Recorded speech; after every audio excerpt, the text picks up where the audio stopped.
ওহে প্রিয়, ওহে বন্ধু আমার, শোনো। যদি স্রষ্টাকে জানতে চাও, তবে সৃষ্টিকে জানতে চাও। সৃষ্টি স্রষ্টার নিদর্শন বহন করে, ওইরূপ যেমন পিতা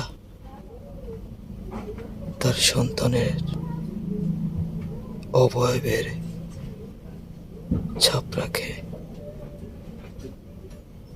সৃষ্টিকর্তা তার সৃষ্টিতে একই অবস্থায় নিদর্শন রেখেছে। অবশ্য তোমার আন্তরিক ও প্রচেষ্টায় রবের দয়া ব্যতীত তা কেউই জানতে পারে না। যখন সৃষ্টিকে জানতে চাইবে, তখন নিজেকে জানতে চাও।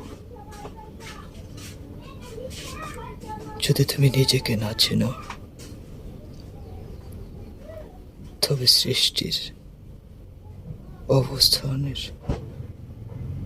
নিদর্শনের সাদৃশ্যতা কোথায়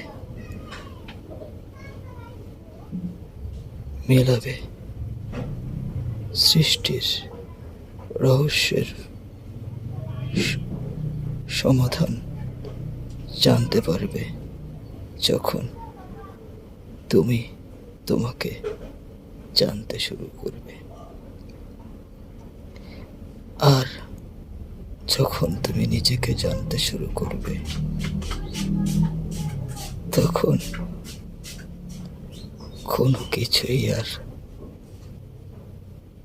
অজানা থাকবে না। ওহে বন্ধু আমার, যখন তুমি তোমার আত্মপরিচয়, পূর্ণতা, অনুধাবন, উপলব্ধির সুস্পষ্ট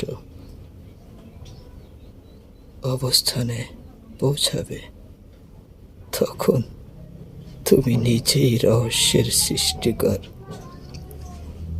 তুমি নিজেই রহস্যের সৃষ্টি করে যাবে। কেন জানো?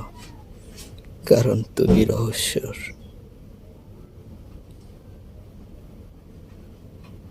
পূর্ণ উন্মোচন করতে পেরেছ। তাই তোমাকে এই রহস্যের সাগরে ডুবিয়ে ফেলা হবে।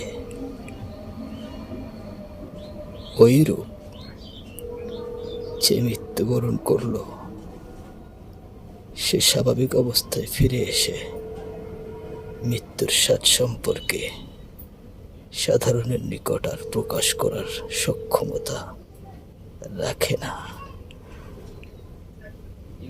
ওহে বন্ধু আমার।